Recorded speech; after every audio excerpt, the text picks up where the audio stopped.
भारत बड़ विजय हासिल करछि। टेस्ट सीरीज रो प्रथम मैच रे भारत बांग्लादेश को 280 रन रे परास्त करछि।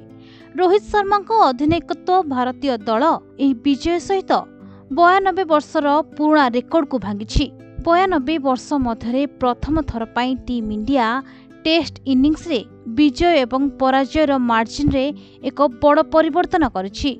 आउ एही विजय रे रविचंद्रन अश्विन, शुभमन गिल एवं जसप्रीत बुमरा गुरुत्वपूर्ण भूमिका ग्रहण करछन्ति। एही टेस्ट मैच रे भारत प्रथम इनिंग्स रे 376 रन करथिला। ଏହା ପରେ द्वितीय पाळी रे बांग्लादेश 149 रन करी ऑल आउट हो जैथिले।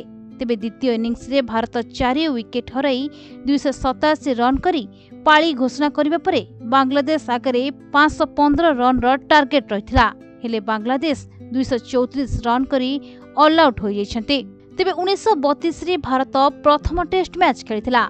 लॉर्ड्स रे इंग्लैंड विपक्ष रे ए मैच खेलितबा बेले भारत 158 रन रे परास्त होइतिला।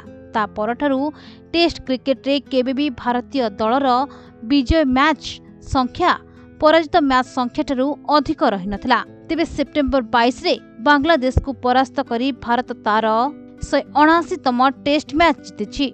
दल ए जाय 580 टेस्ट मैच खेलितबा बेले सेथिरु 179 विजय हासिल करिछि। और रोहित बाहिनी ही 92 वर्ष परे प्रथम थर पई एभली रेकर्ड करछन्ति। ब्यूरो रिपोर्ट, प्रतिदिन टीवी।